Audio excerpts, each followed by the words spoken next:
Hi everyone! This week I decided to also record my face along with doing the Unit 3 review. I figured that you guys probably missed my face, so here I am. So this week we are reviewing Unit 3. Next week we'll focus on Unit 4, and then as we said, we will go ahead and start moving on to our new content, our Unit 6 content, our life science content. All right, so let's go ahead and get started.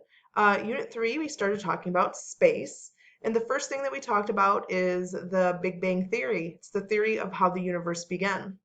So, what the theory says is that there was a tiny dense point well, I guess you can't say in space because space really wasn't there, but there was a tiny dense point that exploded. And from that explosion came everything that we have in our universe. We have from that came the planets and the stars and things like that. Obviously, they, didn't just miraculously show up. It took some time to build these things. Um, Gravity assembled these things and stardust. Um, but we have a lot of evidence that backs up the Big Bang Theory, like the fact that the universe is continuing to still move in an outward motion. So that is the theory that we're going with right now of how the universe began, the Big Bang Theory. Um, the next thing that we talked about, which is a huge topic, is gravity. Gravity is everywhere. Gravity is what is keeping me in my chair right now. Gravity is what is keeping you in your seat if you're sitting down. But gravity has some rules. So the first rule is that the bigger an object is, the more gravity that it has, and the smaller an object is, the less gravity it has. And I'll explain that more in a minute. Another rule is the closer objects are, the more gravitational pull that they have on each other, and the further, the less gravitational pull they have on each other. So for this reason, the Earth revolves around the sun because the sun is much bigger than the Earth, and the moon revolves around the Earth because it's closer to the Earth than it is the sun. So gravity not only keeps us here on Earth, but it is responsible for the formation of the solar system. It keeps other planets revolving, and it keeps our atmosphere here on Earth. Our Earth's gravity pulls down on our layers of the atmosphere, and it keeps it here around us.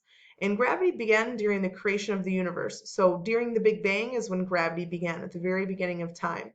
So going back to those rules again, the reason why all those planets go around the sun is because the sun is massive in size. It's huge. It has a huge gravitational pull. So it pulls those planets in.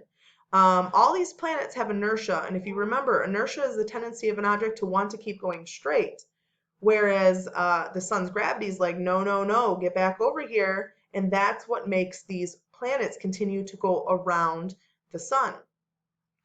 And then again, the larger objects have more gravitational pull. So the sun is pulling us in, um, and the earth is pulling the moon in because it's larger. And distance has a big factor in it too, okay? The reason why the moon isn't going around the sun, it's going around the earth, is because the moon is so much closer to the earth.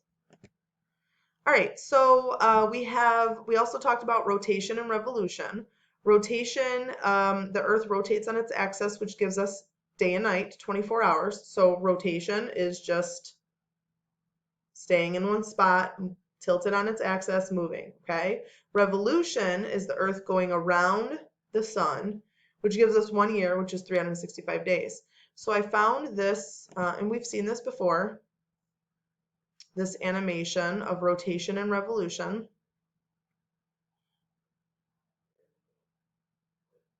If it loads, there we go.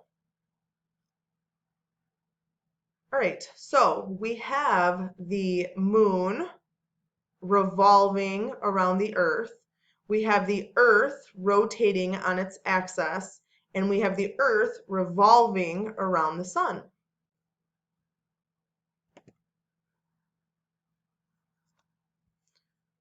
Okay. Now, for those reasons, because the earth is tilted on its axis as it revolves around the sun, that is why we have seasons. Fix this a little bit. That's a little bit better. All right. Next, we're going to move on to tides. If you remember correctly, tides are controlled by the gravity of the moon.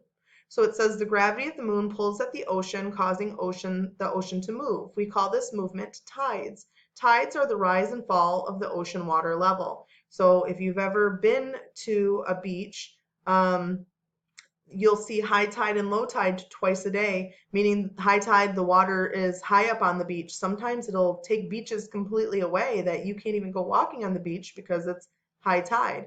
And then low tide, the water's like out. And then all of a sudden the beach is back. So the sides of the earth that are close to or opposite of the moon will have high tide, and the water will be pulled because the water is being pulled towards the moon. The top and the bottom of the earth will experience low tide, and that switches throughout the day. Then we moved on to moon phases. If you remember, Miss Thomas and I said always keep your sun on the right. Now, if you ever see a poster or something where the sun is on the left, that does not mean that it's wrong. It just means that all your phases are going to be flipped. Okay, so in this picture, we have the sun on the right, and closest to the sun is always going to be the new moon. So that means that there's no light. Okay, and then remember waxing a car. You wax a car, the waxing is on the top. So waxing means to increase. The light is increasing. So the light is increasing and continuing to increase until finally it's full, right? Waning means to decrease. So down here, our light is decreasing. Remember, a crescent is shaped like a banana or a croissant, and a gibbous is almost all the way filled in. Okay, so if you know what waxing means to grow and waning means to shrink, and you know that a crescent is shaped like a banana or a croissant, and you know that a gibbous means all the way full, almost all the way full, then you should have no problem. Just remember, we're starting with no light, and then we're waxing, so the light is growing, and it's a crescent, and then first quarter, and then we're continuing to wax. Our light is growing, and now we're at a gibbous because it's almost all the way full. Now we have a full moon, which means the moon is fully lit up. And then now we're going to start to wane. So we have a waning gibbous, the light is shrinking. Last quarter, waning crescent, and then we have no light on the moon, which is a new moon. Pay attention to the fact that the light is on the opposite sides. It's very important. Okay, opposite, opposite. So here's opposite, opposite, opposite, and opposite. Okay. Also remember, the light from the moon is not produced from the moon. It comes from the sun, right? All right, so I'm going to give you just a minute. Actually, if you want, you can go ahead and pause this video, and I would like you to tell me what these different phases are. So go ahead and pause now. Try to go through the phases on your own. Name them: waxing or waning, crescent or gibbous or quarter, or new or full. Pause now. Okay. So you should have said that this was new moon. This would be what? Waxing's on top, right? So waxing crescent, first quarter, waxing gibbous, full moon. Now we're waning. The light is starting to go away, okay? Waning gibbous, third quarter, waning crescent, new moon. Great job. Okay, then we also talked about eclipses. We learned a lot this year. So during a lunar eclipse, remember, eclipses are named after what is being blocked. So a lunar eclipse, remember, luna is moon. So during a lunar eclipse, the moon is being blocked, right? So what could block the moon? The sun can't block the moon, okay? The only thing left would be the earth. So during a lunar eclipse, the earth is blocking the moon. The earth is between the moon and the sun. The moon is being blocked out by the earth. During a solar eclipse, solar meaning that the sun is being blocked out, well, what would be the only thing that can block the sun? It would have to be the moon, right? So during a solar eclipse, the moon is between the earth and the sun is being blocked out by the moon. Remember, a solar eclipse needs an EMS, and a lunar eclipse is a MES, M-E-S. So here is a picture.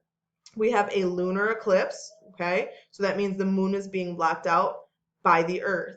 And when that happens, that causes the moon to appear red in color. And the reason for that is the sun is shining, and the sun still, that light is still going around the earth, and it's getting scattered in the earth's atmosphere, which makes the moon to appear to be red. Also, we learned about darker parts of shadows and lighter parts of shadows. The darker parts of shadows are umbras, and the lighter part is called the penumbra. Then we have a solar eclipse. So remember, we're here on Earth and we're out looking at the sun, but not directly, of course, because we don't want to hurt our eyes. We have a solar eclipse happening because the moon is blocking the sun. The umbral part of that eclipse would be here, so these people would be experiencing a total solar eclipse. And the penumbra is here. These people would be experiencing a partial solar eclipse. All right, then we moved on to comets, meteors, and asteroids. A comet is made of ice, gas, and dust. It's also known as a dirty snowball, and it's found in the Oort cloud, which is located on the outer edge of our solar system. Here's an example of a comet. Meteors are made out of smaller pieces of rock, probably asteroids that broke apart. They're found throughout the solar system. They will come into Earth's atmosphere. However, our mesosphere protects us. So remember, the same piece of rock can have 3 different names depending on where we find it. So meteoroids are small pieces of rock that are in outer space, right here. Meteors are when they enter the Earth's atmosphere, the mesosphere, and they start to burn up. There's your shooting star. And then if the mesosphere doesn't destroy that meteor and it makes it down to the ground, it is now called a meteorite. So it's the same piece of rock, but it depends on where it's located as to what its name is. Hope that makes sense. And then finally, we talked about asteroids. Asteroids are large pieces of rock located in the asteroid belt between Mars and Jupiter. So here's a picture. Here's Mars. Here's Jupiter. And then we have a asteroid belt, this large region of asteroids just following around with the planets. All right, then the next thing we started talking about were the planets. So we have 8 planets. We have 4 terrestrial planets, or rocky planets, or inner planets. And then we have 4 gas giants, or Jovian planets, or outer planets. So the terrestrial planets are Mercury, Venus, Earth, and Mars. Terrestrial means Earth-like, okay? They're all similar in size, similar in composition, meaning they're all like rocky, and similar in density. Mercury is the smallest, it's closest to the sun. Venus is the most similar to Earth. Earth is the only planet known to have life. And Mars has ice caps, rift valleys, and the largest volcano. Then in between, separating the terrestrial and the Jovian planets or the gas giants is the asteroid belt. And then for the gas giants, we have Jupiter, which is our largest planet. It has the giant red spot, which is a storm on its surface. We have Saturn, which has a complex ring system composed of rock, ice, and dust. Uranus orbits sideways, smells like farts. And Neptune is furthest from the sun. So remember, the mnemonic device that we taught you is my very educated mother just served us nachos. The only thing you really have to remember for that is that the first planet is Mercury, because there's 2 M names. So Mercury, Venus, Earth, Mars, Jupiter, Saturn, Uranus, and Neptune. And here's a picture. This picture is pretty close to scale, and we'll talk more about that in a minute. We also talked about galaxies. We have 3 types of galaxies: spiral, elliptical, and irregular. Spiral has arms that emerge from the center. Large cluster of stars in the middle. Our Milky Way galaxy is a spiral galaxy. We are located on one of the arms. Elliptical is football or round shape. The stars are evenly spread out. And irregular has no defined shape or pattern. It may still be forming or left over from 2 galaxies crashing. Here is an example of that. Spiral has the arms. Elliptical is round or football shaped, and irregular is just random patterns of stars. And this is an example of a spiral galaxy, and our Milky Way galaxy would be located on one of the arms. The final thing I want to talk about is scale items. I said that those planets are close to scale. So we have this problem. For a science fair, you want to use 2 different spheres to make a model of the moon orbiting the Earth. The diameter of the ball that will represent the Earth is 64 centimeters. You want your model to be to scale. So if the moon is about 4 times smaller, what should be the diameter of the ball? You would have to take 64 and divide it by 4, so the moon would be 16 centimeters for the model, okay? That's talking about scale. And I hate to rush, but I'm running out of time here. I only have about 20 seconds. So your work for today, you're going to head back over to Google Classroom and answer the questions on Google Forms. I want you guys to have a great rest of the week. Keep checking back daily for more assignments. We post something Monday through Friday, and I will talk to you guys soon. Bye.